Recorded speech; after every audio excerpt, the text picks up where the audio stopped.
Hello, everybody. I'm Ed Parcaut here, the host of Helping the Brave, and today we have Mr. Adam Bird. Let's bring him in, but I'm in 1 second.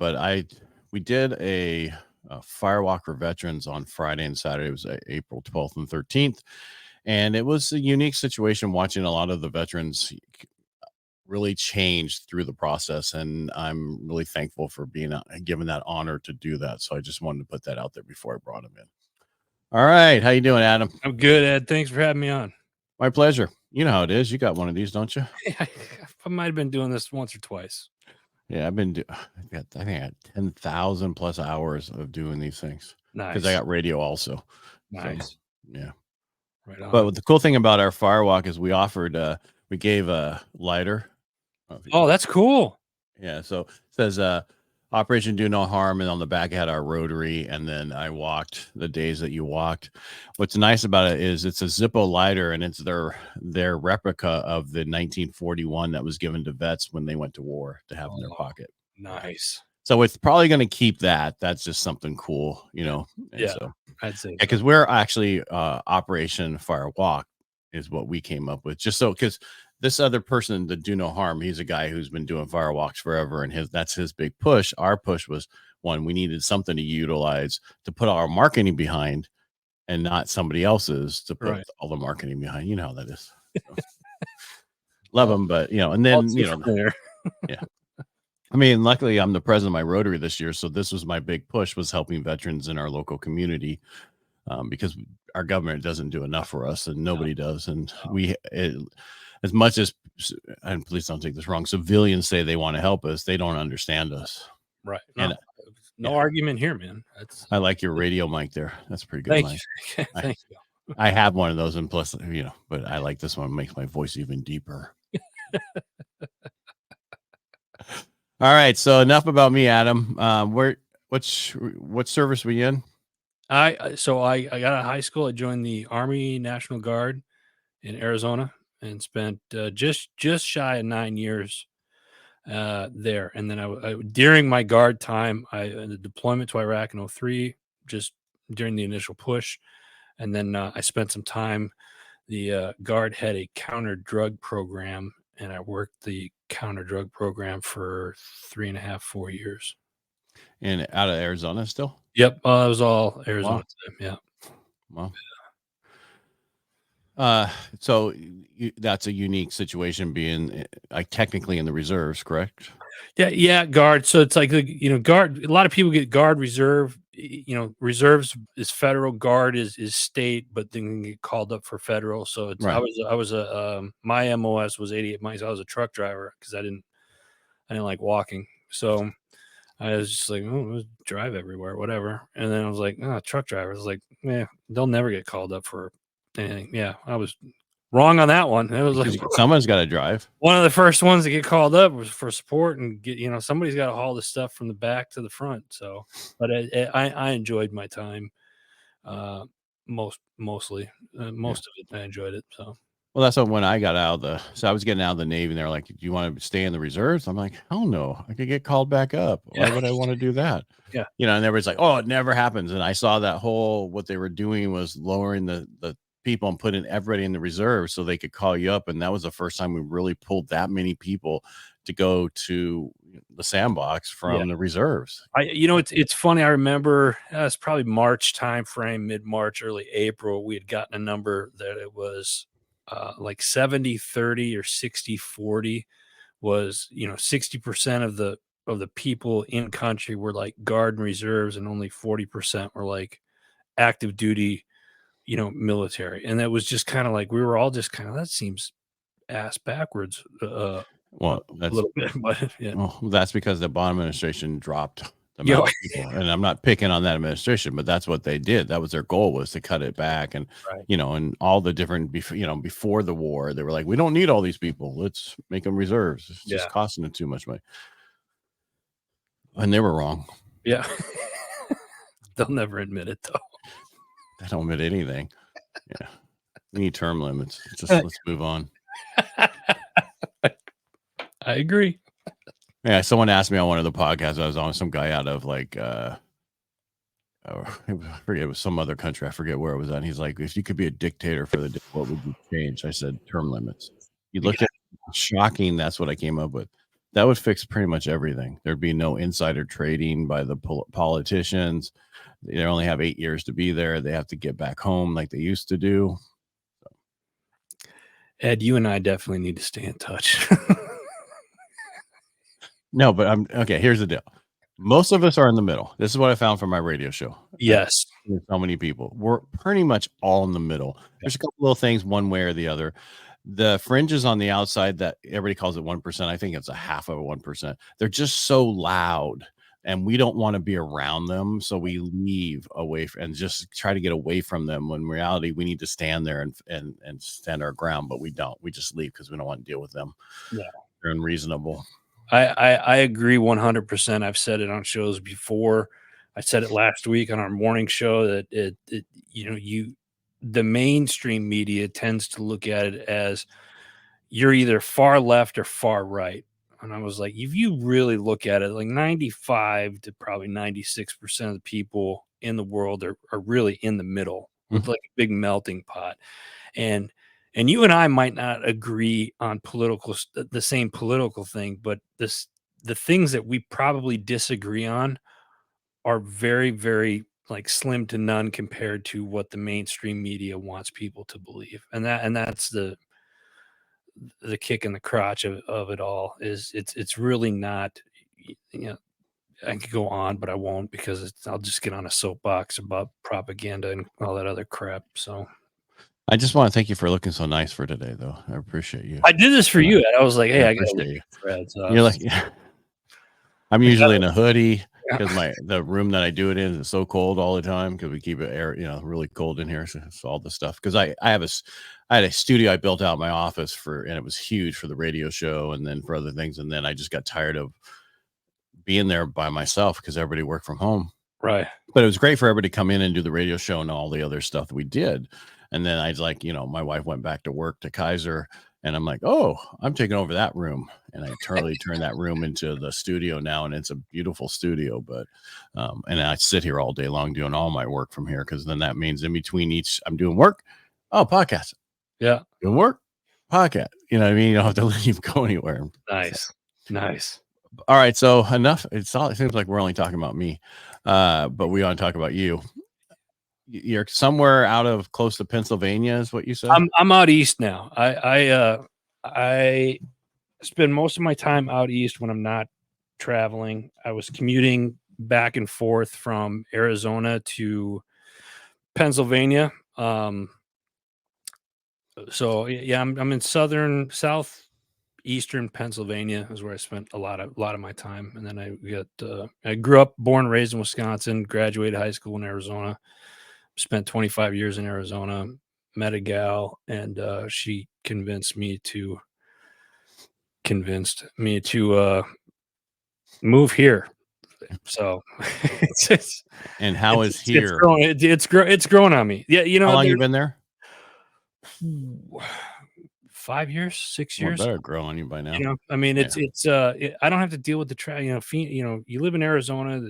I was just out in the outskirts of Phoenix, and I was just down there last week for the NCAA Final Four, and it's like the traffic has just gotten so horrible. And my traffic jams here is like Ezekiel in his horse and buggy, like all the Amish community. So it's Right. really not bad. Yeah, so that's kind of where I am. My biggest commute is if I had to go to my office, it's 1.5 miles from my house. Oh, nice. Yeah, Nice. that's my biggest commute. But that's it's a small town. Unless I get on the freeway to go over the Bay Area, then it's ridiculous. So I try never to do that. So I don't blame you. So all right. So after you were in the service, because you weren't. I'm trying to understand. Is that something you did except when you were deployed? Were you there every day? Yeah. So when I worked for the task force, I was there every day. So I was in uniform. I was considered active duty for the Guard when you're on the task force. So I did that for several years.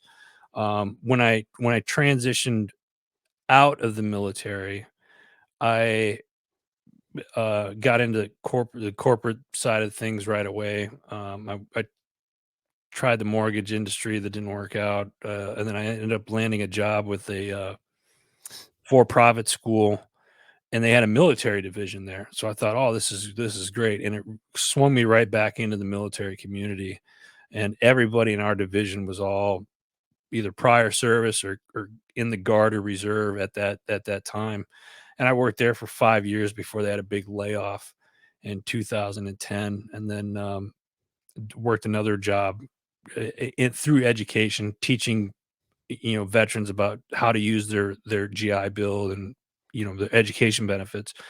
I did that for another year, and then I was like, I can't. This is I'm my son. I'm a single parent, or I was a single parent. My son was getting into junior high, started playing a lot of sports and stuff like that, and I had to ask to leave work so I could go see my son's football game or whatever. And I was like, I'm a single parent. The other parent's not around. I'm not asking for permission. My son comes first. So I'll figure out the money thing. So I ended up quitting. It was April 1st of 2013. I quit my corporate job, and I haven't looked back since. And prior to that, I had started a business, a veteran podcast network. We were we were one of the first ones, if not the first one, and that was around 2011, 2012, and we grew that for a couple of years. And then 2015, we kind of had a business partner, and we parted ways, and I created what is now Heroes Media Group, and we're a full digital media publishing company, and I've been doing that pretty much ever since. I own a couple other ventures, but the media side of it's my day-to-day operation stuff.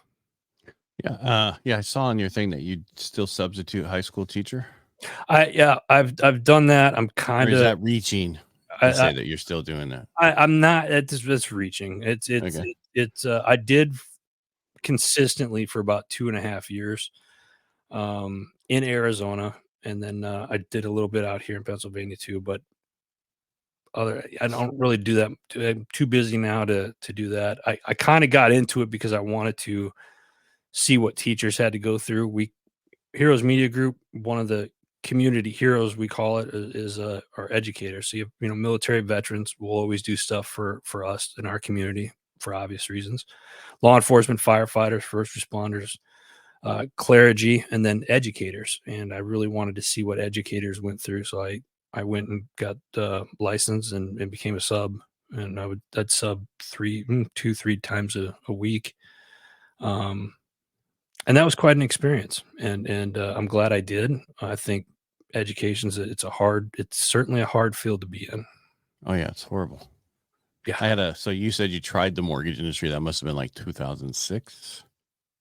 Yeah. Yeah, yeah. Yeah. Because everybody says I tried it and then it was gone. And Yeah. so yeah, It lasted about 9 months, and yeah. it was, 2007 for us was the top yeah. in our area.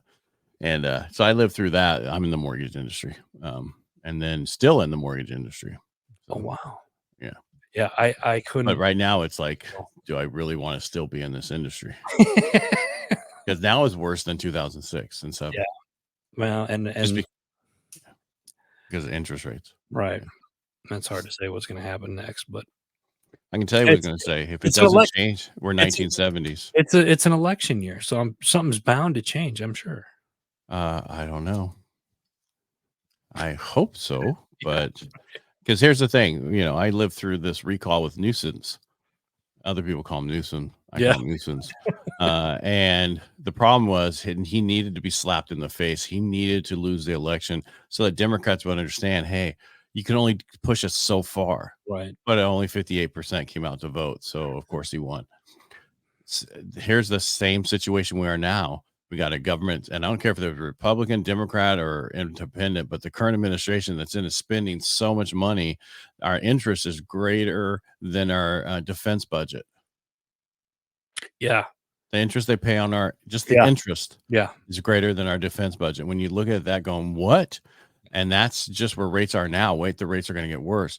So we're going to get to a point where we can't service this. So if you don't see that problem coming and you vote again the way that you're just allowing them to do worse.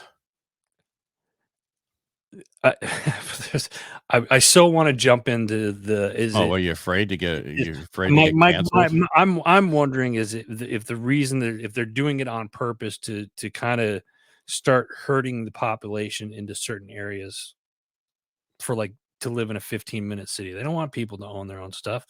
The World Economic Forum has come out and said in a few years you won't own anything and you'll be happy.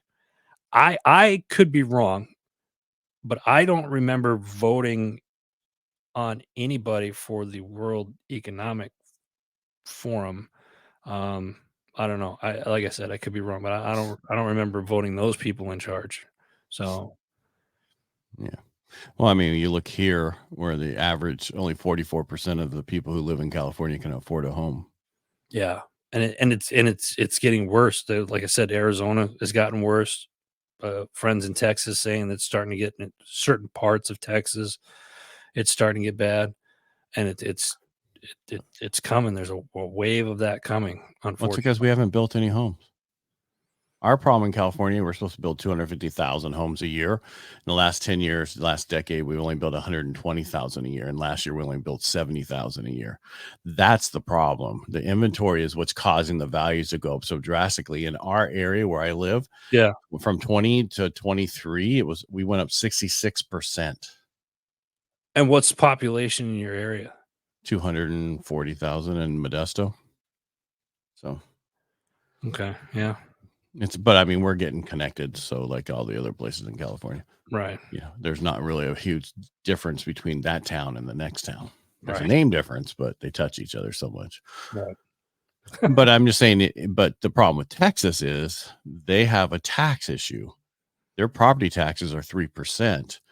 You can go up 10% of whatever your value goes up added to your tax base. So if your house went up $100,000, 10%, so 10,000 is getting added to your tax base. So every 10 years, people's houses are doubling on their taxes. So that gets to a point where people, if you're retired, you won't be able to afford your house because you won't be able to afford the taxes.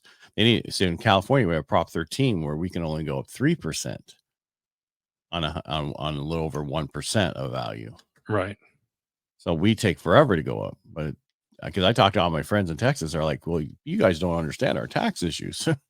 And if you have an investment property, whatever the value of the house goes up, so does your taxes base. So That's that's what happened in Austin, Texas, when everybody bought all those Airbnbs yeah, for 250,000, all of a sudden now everything's worth 500.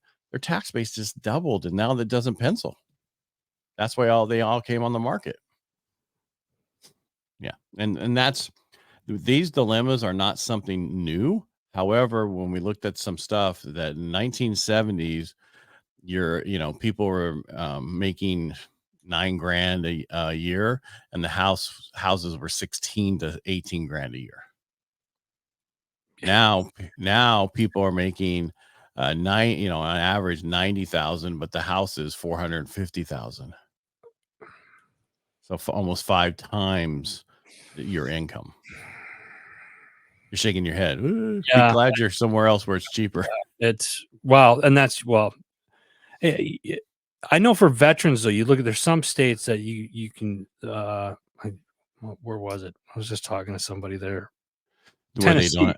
Tennessee, where they don't pay the taxes on if you're a veteran, that you get certain tax breaks. You mean if you're a disabled veteran, Yeah, 100% yeah, disabled yeah, veteran? Yeah. 100% Yeah. disabled veteran, yeah. Texas, I think, is also California. It's about they'll take off like 200 grand Mm, off the value, I and didn't know then that, yeah. yeah, so it's Huh, all different by wherever you go. Every state's different, but 100% disabled, you get I think because the last I checked, it was like 197. That was a couple of years ago. Because I deal with a lot of veterans with that's my he for I ran away from the service when I got out. I wanted nothing to do with it. You know how that is. And then I came back to it, and I've been doing this podcast for a few years and a few other things, and because my son joined the army, and so which is because I told him, asked me to go in the Navy. I said, hell no, you're not going in the Navy. You'll have to get on a ship. Because I got lucky. I was a corpsman. I'm the Yeah, only corpsman never been on a ship. I got stationed at Camp Pendleton, and then 18 months was up. So and I didn't even work a ward as a corpsman. So I got stationed at Camp Pendleton, got to the hospital. They're like, anybody know computers? Yeah, I did. And they put me down in medical mobilization and planning. And then And then it was like, okay, your 18 months is up and you're either going to a ship or a specialty school. And I said, well, what specialty school's not on a ship? They said physical therapy. I go, I want to do that. Got stationed back at Camp Pendleton. So my whole time I was at Camp Pendleton. Oh, wow. And then I got an EMT, trained then I taught EMT. I did all this, and my guy that was in charge of the enlisted, he was really upset with me on our physical therapy because I was always doing all that stuff instead of working in physical therapy. Because they'd call me to come and do this stuff. And he's like, I'm like, talk to the department heads. They don't have a problem with it. So That's cool though. You get to stay at Pendleton the whole time though. yeah, Southern California, man. Ocean Yeah, slime. I can't make yeah. But back then, I mean, they hated us down there. They still don't really care for, 9/11 changed a lot. But prior to that, they were like, you're a nuisance being here in the, you're military. You're a nuisance on us. And then Really? it changed with, because that's how they would look at you in San Diego. Not the same, not everybody, but there was a lot of the population it was almost like when we did the Camino de Santiago, we walked through France and the Spain route, and then a couple years later came back into the Portugal route. When we were in Portugal walking along, we were a nuisance to them. They were like, get the hell out of here. We're on vacation. You're on our boardwalk. Well, this is the path. I can't help that. And so, Right. yeah. Huh. Yeah. So it seems like we're totally different now, but it's to a point where, we still have people committing suicide outside of the VA, Yeah. and that's what I want to change. And that was my goal when I joined Rotary, not joined Rotary, but when I became the president this year, I said, I'm here for veterans. And I told them the numbers, and they were like shocked that, we've lost more people through suicide since 9/11 than we have in the last 3 wars put together. And that's not counting everybody. No. It's sad because you deal with it and it's I kind of take it personally, whether you know the person or not, because it's like, man, there's so much that's out there that, and I'd be lying if I said, "Oh, I've never felt that way." Well, but I have, but you learn how to cope with it. And I think the thing now is, I got out 2006, 2007 time frame. Now there are so many organizations out there, and there's so many different things that veterans can do to get help. And I think a lot of it is we've been trained to be like, just not talk about for the longest time. You don't talk about it, swallow your feelings, put it in that closet in the back of your mind and forget about it. Just move on, suck it up and move on. And that's not the right answer either. You know what I mean? Talk about it, find something that works. I realized on a personal experience, I'm an outdoors guy. I grew up hunting and fishing. I need to be doing that a couple times a year at least. I knew you were a Republican. That's my escape. You know what I mean? Did you hear me? Yeah, I heard what you said. Yeah. so I had to say that. Come on. Hunting and fishing. Well, there's not many of those. Yeah, hunting and fishing. And it's like, and a lot of it is for our own food. Like, well, you can go to the grocery store. I could. Yeah, but why? Or I have these skills that I could go out and fish and hunt and I get the food myself. I don't know. I would rather know where my food's coming from. And that works for me. The other thing, I took a equine therapy. They did a class on horsemanship in Southern Pennsylvania. And I did that for like a year. And the guy teaching horsemanship was an Army veteran, older gentleman. And that was cool. It was very peaceful working around the horses and stuff like that. That worked for me. What didn't work for me was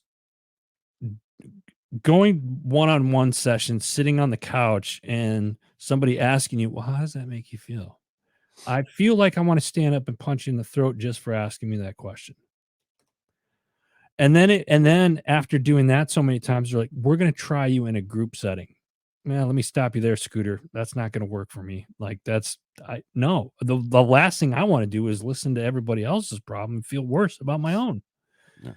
So once I started opening up and talking about it, I was like, hey, you know what? And then hearing other people talk about it, it was like, oh, I'm not alone in this, and then the light switch went on was okay, how can I help other people get through whatever it is that they're going through? Because they don't have to do it alone. They don't have to do it. They certainly don't have to do it the way I did it. But the important thing is we need to be there for our brothers and sisters. And I would say the majority of our community is, but if you remember what it was like when you got out, like you said, you run. You don't want anything to do with the community or anybody most of the time. And for me, fortunately, I had a corporate job that was nothing but prior service people. And it was all smoking and joking with all branches.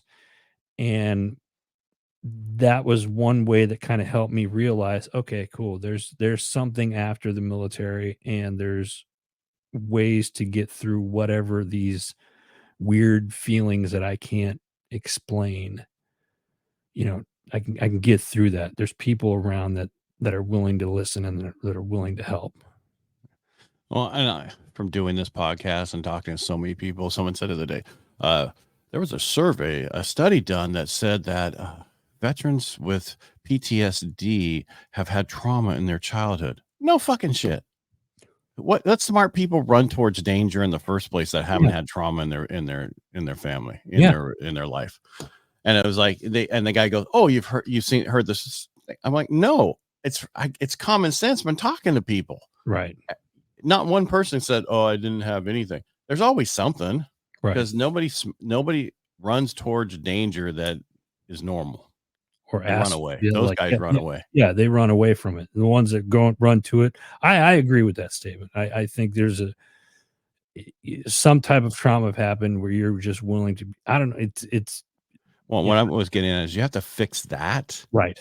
before you can fix the rest of it, because whatever you went through exacerbated that issue. Yeah. And that's the problem. Most people focus on only over here, but they don't focus on themselves. And I've What's talked to the so many people, what they've used to do it, which I don't care what works for you, as long as you're not taking that bowl full of pills, right? you know. Yeah. I'll tell you what. There's a sad story that happened. So as I mentioned earlier, I lived in Arizona for 20 plus years, and I was going out of my appointments were at the Phoenix VA, and it was at the time during its being in the news a lot, being responsible for the deaths and stuff of veterans that were happening literally on the property there, and it made me sick to my stomach. And even talking about it now is it's infuriating. We need better care for our veterans. But to go back on what you were saying, you really need to address kind of the root cause of it. And I won't get into my history or whatnot because it's too much to go into. But just growing up a little bit, not knowing who my biological father was, and which was didn't think it bothered me, but I guess as I got a little bit older, I was like, well, maybe that was it. But it was just, and then moving on from that, pinpointing what was the foundation of it. And I think once you work out that, it gets to be a little bit easier moving forward. But here's the thing. You have to continue moving forward with it. You have to continue addressing things. And it's not going to be comfortable. Those that are listening, it's not always comfortable starting off. Find something that works for you. Don't bury yourself in a bottle, and certainly don't do what Ed said. Don't get into the pills and stuff like that. Get, I interviewed Operation Surf. Have you heard of them? yep, yep, yep, Okay, so they came to my Rotary because we've known them for a while, and they were. Then you can see the documentary resurfaced if yep. people haven't heard of them. And the guy shows you the pills he was taking, to deal with. This one is, then these are for to take care of the side effects of that one, and then Yeah. yeah. You get to a point where you can almost start your own pharmacy. You get, because of Right. everything. Well, you do this one, and this one counteracts this one, and this one does this one. Then it's like, well, Why even take the first one? right, exactly. Yeah. Find something that works for you. And whatever that is, and there's no wrong or right answer. And So when I was doing the fire walk for Friday and Saturday nights, 2 separate nights and one was really getting my Rotary and community buy-in on Friday, but we had a few veterans show up and it was amazing to see the changes in them. And then Saturday night was more veterans and a few other people, community also. We opened it up to first responders because they deal the same thing, but going forward, it's only for veterans. And I'm not trying to be an ass about it, but I just want to really focus on that because that's the community I know. Right. And I was telling people, you know, I'm not a combat vet. I got lucky, but I can talk to anybody about the issues from your childhood, why the hell you got into this thing in the first place, because that's the most important thing. That's where I am. I'm looking for combat veterans to be part of this, be there for those people. Yeah. And I don't mean that wrong. Those people, you know, No, I yeah, totally understand. because they don't want to talk to me. They want to talk to somebody who's been with what they did, you know, that kind of stuff. And the counterpart of mine, Ralph, he's a Navy guy also. He's like, man, nobody was as abusive as my mom was. You know what I mean? So it's like, yeah, he goes, the military was nothing. Yeah. You know, none of that. And it's true that we deal with so much stuff from our childhood and we don't know. And I know yours probably got exacerbated when you had your kid. Yeah, and it Because at that point you were like, how the hell did I not know? well, You know what I mean? I thought it was a bad joke. Like, the great I'll tell you the greatest thing and the scariest thing that's ever happened to me was becoming a father, Mhm. you know? And I remember coming back. I went, you know, he was 10 days old when I got deployed, came back, basically came from the battlefield, no counseling, nothing, went right to divorce court to a year later having full custody. I literally didn't deal with my own issues for many, many years because I was too busy like, "Oh my god, there's a small child that God decided that I was responsible enough to take care of." Well, what kinda sick joke is that? You know? And it was the I honestly think, and I've said this before on shows, that I think my son saved my life because it allowed me to not fix me at the time and just focus on him. I loved him like unconditionally, and I wanted to make sure he was missing one parent. I wasn't going to be a parent that was out of his life. I wanted to be the best dad in the world that I could possibly be. Fast forward 21 years later, now he's 21, full ride ROTC scholarship, making good grades, and wants to be a chaplain. um, I think as I sit here with you, Ed, I think if I've done anything right in life, I think I can say I honestly that I at least got him right, if anything. Yeah, I'd say that you probably did that so well because of what you were worried about Oh, when yeah. you were as a kid. Yeah. You know, because we always overdo that. It's like my dad died of hair cell leukemia when I was 12 from Agent Orange, and he was abusive. I mean, that was, you know, when I had a deviated septum done, repaired, the doctor told my wife my nose was broken when I was a baby, you know, not a baby, but real young. And I go, yeah, I know. My dad backhanded me in the back of the car because I spilled something, you know, you know, fucking Yeah. people. And And it's and it's like, so I lived through that. My dad died. And I was like, oh, happy because I don't have to worry about being beat again and the rest of the stuff. But then it didn't really hit me that I didn't have a dad until I had my son. And then I was watching a commercial when the son went to call home to his dad and said, Merry Christmas, and that you didn't have that, yeah. you know. So and it's funny because we think, oh, it's no big deal, we're so strong, we don't need to worry about it. But it really affects us and you need to deal with it one way or another, and talking about it really usually works. And I always tell people, you know, us veterans don't want to ask for help, but if you're pinned down, you're going to ask for air support. So what the hell's the difference? I'm so glad you said it like that, Ed. I've never heard that analogy like that, but that's so true. It's so true. Well, you haven't listened to any of my podcasts. I've only been saying it for a couple of years. So I mean, what hey, touche. I'm a vet. I'm very direct. What do you Yeah, want, yeah, man? but but that I think you're hitting the point there is that we get whether it's pride or whatnot that gets in our way from asking, "Oh, I don't need help. I don't need help." It took a Vietnam vet to tell me to fool me into going to lunch, and then he dropped me off at the VA. He's like, "You're gonna go talk to this person." I don't need. He's like, I'm not asking you. I'm telling you. And at that point, I had enough respect for him, and I was like, okay, well, if this guy's telling me something isn't right, then maybe there isn't. And that was kind of the start of my journey. I'm glad he dropped you off because you Me wouldn't be here if he didn't. I don't doubt that. Yeah. And I mean, we haven't talked about your coffee behind you or any of the other stuff you do with social media. But I'm just saying that, the media stuff that you do, the Heroes Yeah. United and all that. What do you do? Help them write books? What do you do? Yeah, so I read it somewhere, and I don't want to any just go right. anything. So Heroes Media Group is the media company. We do anything related to podcasts, audio, video editing, transcription. We now have a CRM system. We help with email marketing, sales campaigns.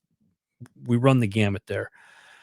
One of the departments in the company is a publishing department where we also help authors with turn their manuscripts into audiobooks. So we will help them record their audiobooks. We got 2 that we're working on this year right now that'll be out later this fall.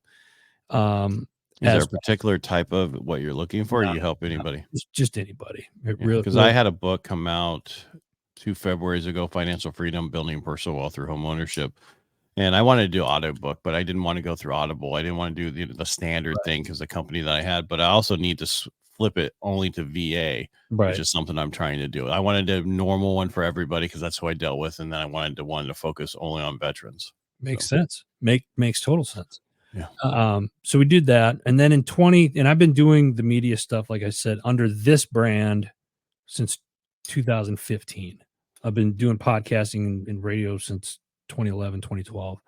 2020, I decided I wasn't busy enough, and this was right after the apocalypse started. Um, I started a coffee or beverage company. So we have a coffee line and we have a spirit line. Right now we got gin. We're working on our bourbon whiskey again, but we have several. Not even all the blends are behind me here, but we got several coffee blends that we do. We're a small batch coffee company as well. And then you mentioned the jacket. The jacket is actually I co-own this company. We suit up transitioning veterans working with a nonprofit based out of Tampa, Florida. So we will go down and suit up the veteran and give them a custom made to measure either jacket or suit, whatever they like. That's amazing. Yeah. And for How's me, your coffee? I like it. I like it dark. Hey, I tell you what, after this, send me your or text me your mailing address and I'll send you a couple bags. Yeah, And I then like you it. decide. Huh? And And I then decide yeah, I'm a weakling. I like the light to medium. So I got just yeah, the thing for you. yeah. And Just I'll the send you, even though you didn't walk, I'll send you one of these. Oh man, great. I Because appreciate that way you can show people what we're gonna do going forward. What's cool about this lighter is the fact that it is the 1941 replica. What I liked about it is this piece comes out, which is the original Zippo, and you Oh, can get one of those butane ones just like it and slide it right in, and you have one for your cigars. oh, nice. Because Yeah, these are great, but they're not for starting a cigar. no. That Well, extra, yeah. yeah, I mean, it's and I love that. I partake in a cigar once or twice. Once occasionally, I can't do too many anymore. I get Yeah, so yeah. yeah. Blood pressure goes through the roof. Right, At our age, yeah.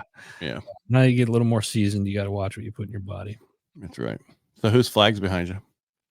That one was made, from a fellow veteran, my buddy James actually, the guy that founded this company, he had a woodworking shop, and he says, "Hey, I wanna make something. Tell me what you think." And I was like, "Yeah, it looks cool." And Oh, I about meant the one down below the Oh, fabric one. this one right here? Yeah. That's the one I got. That is actually no, that's my wife's great uncle who is an Army veteran. Yeah. Because I have my dad's up behind me. You can't see it. So Yeah, yeah. yeah, Yeah. yeah, No, that was nice wood one behind you too, but that's not the one yeah, that's no, yeah, but yeah, I forget about that one, but that one so he was, yeah. I'm one of the attention guys to detail, as you can tell. one of the he was one of the officers that was there in the capture of Tokyo Rose Wow. during World War II. Yeah. Yeah. And if you don't know who that is, watch an episode of MASH. Yeah. Oh, there's a good show. Dude, they had, UGIs. I took care of those. Yeah. It's on there, man. I Yeah. know. I know. I remember. I miss those old shows. Well, you can get them on anywhere now. I know, but I'm not. I can't sit still long enough to sit down and watch stuff anymore. I watch one occasion, that I'll watch one, and next thing I know, it's the next 3, 4, or 5 because it's just funny. It's just ridiculous humor, Yeah. Yeah. Yeah. All right. Let me know because I think you'd be a good person to be part of what I'm trying to do. So we could. Let me put it to you like this. I'll tell you right now. I'm committed. Let me know when it is, and I No, will. we're gonna. Well, our plan is to have them all over. Yeah. But we'll set how it should be done and get Okay. everybody together and all that kind of stuff. And we're not looking for the accolades. We're just trying to get it done. What I would tell you to do is, you're not in Rotary, right? No, I'm not. Not Well, currently. the reason I'm saying is because that's how I did it with mine. Yeah. Because Rotary has usually a huge foundation on ones that they've raised, and they want to spend that money on something. And I spent 30 grand on this. Well, I would have gotten most of it back, but we were like, let's just let them come in for free, kind of thing. So, Nice. yeah. Okay. So, but you do have to charge them, otherwise they don't show up. Right. Of course. Well, people, so this lighter itself, right? If you ever know anything about Zippo lighters, a regular Zippo lighter is almost $60. And we were charging $45. You got this if you walked, along with dinner and the show and everything else. So For $45. yeah, for $45. Jesus, that's Yeah. great. Yeah. And then we've already got local restaurants and a lot of other people wanting to do more for us next year. So, and You because guys, our dinner was donated through a company I know. We got the meat donated. They cooked it. They did everything, salads, everything. And I think we totally had to spend $1,200 total for the whole 2 days for meals both days. oh wow, that's Yeah. awesome. Yeah. Because it was all pretty much donated. Right on. Yeah. All right. Nice talking to you. I wish I had more time. Me too, man. Let's stay in touch, definitely. Yeah, I'm serious. I did this. So my big push for helping the brave, right? Because we're not heroes, we're brave. We run towards danger. None of us think we're heroes. That's what other people think of us. That's why I have the name Helping the Brave. My plan was when I interviewed all the different people and all the different community things that are out there for veterans, have a place for people to go to find it besides Google, because you never, and you were talking about there's so many things out there for veterans these days. There Mhm. are, but the biggest problem is there's silos. They don't communicate because they overlap just a little bit, and they Yes. don't want you to go to that person because we overlap. You got to come to us, and that's what I hate. So Me me too. yeah, we're here for one purpose only: to help us Yeah. veterans, help us get through this. We signed on the line to protect this country, and that's now we ask for that. This country helps us. We need to stick together. Yeah. Yeah. It's funny because I always say the thing that John Rambo said. Remember when he was asked by his captain, "What do you want, John? What do you want, John?" And he said, "I want what everybody else who came over and spilled their blood for this country. I want this country to love me as much as I love it." It's a little bit longer than that, but the shorter version. Yeah. And that's basically what we want, but we can't seem to get that these days. And I was watching another podcast, and they asked a veteran, and he's went through a lot, and he's like, and they asked him which president has done the most for veterans, and they were like, Trump. And they were shocked. They almost fell over. And he said, because he told us we could go anywhere for help and get help. We didn't have to go through the VA. We could go anywhere. I want to scrap the VA, and I want them to issue insurance that is taken by any and everybody out there. Like, like we have Medicare, Medi-Cal, but 110% reimbursement. That's, so that you can go anywhere to get the help. You don't have to go through the VA. And someone the other night was like, well, my so-and-so works for the VA. I don't care. They'll go get a better job. It's not here's here's the thing that bothers me about that statement. People are like, "Oh, well, I work for the VA," and I'm not directing it at you. The problem that I have with the VA isn't because you work at the VA. There is a lot of decent people that work for the VA. Amazing people that work for the VA. But the system itself, yes, it sucks. is broken. Yeah. It's like broken. the DMV. That It's a DMV. It's horrible. And it's like the post office Yeah. and the DMV. Anything run by a government is horrible. Look what they're doing to us. No. If it wasn't for Biden, our inflation would be so much higher.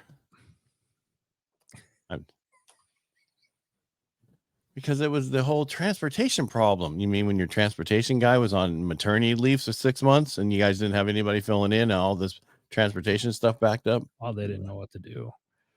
What do we do? I don't know. Let's write some executive orders. That's what we should do. About 120 of them, more than in the last 4 presidents put together. We'll spend several $1 million, put a committee together, talk about it for 2 years, and then vote on it. Absolutely nothing. So I interviewed a guy, Lord something Healed. Have you heard of him? He's from London, and oh my God, he hates Biden because of how the Afghanistan problem. Because I always ask other people in other countries, how do you feel about us with the current president and all that? And he was just livid about the fact that because he didn't allow them to be able to get their people out in a regular basis. That he just pulled, just pissed. And because I heard it from Anthony Stephen Malone. I don't know if you know who that is. Yep. Yeah. Yeah, I've interviewed him like almost 3 years ago on my other podcast, and I almost fell over when he told me what he did. And then he calls me up like right after that. And he goes, "Guess where I was? You want to interview me again?" He was in Afghanistan getting people out. So, and he got detained by the Taliban people, and they're like, and he's like, "Shit!" They found out who he was, and he's like, "Well, they were like, that was before this, and that was different times, and now we're here now." So they finally let him go. Because see what he did, they could have just like beheaded him and put him on all the things, and look who we did, So yeah, the guy is crazy. Yeah. Anyway, I mean, he's a really nice guy, but you know what I mean. So disregard for his own human safety at all times. Different breed of person. Yep, that's a real military person. So yeah, we do what we have to. All right, sir. It was nice talking to you. When you say stay connected, so my thing I threw at you was something I want to build up was the helping the brave thing. It's not for me to make money off of whatever. Nope. The whole thing is just to get our community together. So if you know anybody else who wants to do something like that, let me know. Absolutely, we'll do. Thanks, Ed. I appreciate the opportunity. Oh, my pleasure. I want to thank everybody for watching us today. I really appreciate you. If you like what we do here, just go to Helping the Brave and subscribe and let other people know what we're doing. Make it a great day. Thanks again, Adam, for being here. Appreciate it.